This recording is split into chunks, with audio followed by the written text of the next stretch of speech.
মুখী ধর্মান্তরিত করার ষড়যন্ত্রের কবলে বাংলাদেশের সাধারণ অশিক্ষিত দরিদ্র মুসলমান।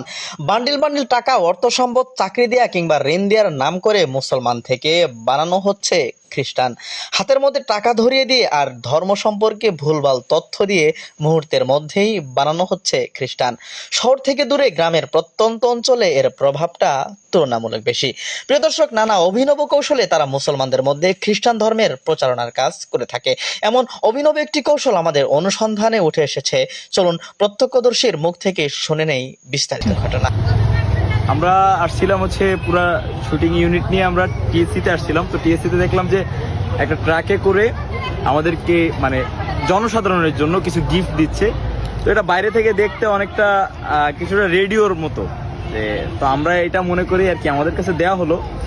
এই যে সোলার সিস্টেম আছে, খুবই অত্যাধুনিক প্রযুক্তি বলা যেতে পারে। এখানে লেখা হচ্ছে বাঙালি মুসলিম। কিন্তু এটা প্রচারণা করছে হচ্ছে সাধারণত খ্রিস্টান মিশনারি যারা আছে তারা এসে এটা দিয়ে গেছে, চার্জারও আছে। তো এটা যখন অন করি, এই যে অন করার পরে এখানে ইয়াহিয়া মরুভূমিতে গিয়ে লোকদের তরিকাবন্দি দিচ্ছিলেন এবং তবলিগ করছিলেন যেন লোকে গুনাহের মাফ পাওয়ার জন্য। মানে আমরা এটা নিয়ে আমরা যেটা দেখতে পারলাম সেটা হচ্ছে যে তারা খুব সূক্ষ্মভাবে তাদের খ্রিস্টান মিশনারির যে কাজগুলা সেগুলা তারা পরিচালনা করতেছে। এবং এতে আমার মনে হয় যে কোটি কোটি টাকা বিনিয়োগ আছে, কারণ সারা বাংলাদেশের বিভিন্ন জায়গায় উৎসুক মানুষ যে হয় এটা কি দিচ্ছে আসলে, এটা নিতে গিয়েও কিন্তু এইগুলা নিচ্ছে এবং শুনতেছে। আইডিয়াটা দারুণ। তবে এই আইডিয়াটা কিভাবে প্রচারিত হচ্ছে, ইহুদি এবং খ্রিস্টানরা কিভাবে মানে তাদের প্রচারণার যে বিষয়বস্তুগুলা এগুলা কিভাবে মানে কোত্থেকে ইয়া করে, এটা বাংলাদেশের মুসলমানদের আসলে শিক্ষা নেওয়া উচিত। আমরা বাংলাদেশের মুসলমানরা এখন কি করি, টুপি গোল পরবো না, লম্বা পড়তে হবে, পাঞ্জাবি হাঁটুর নিচ পর্যন্ত পড়তে হবে না, জুব্বা পড়তে হবে, মেসক করতে হবে না, ব্রাশ করতে হবে।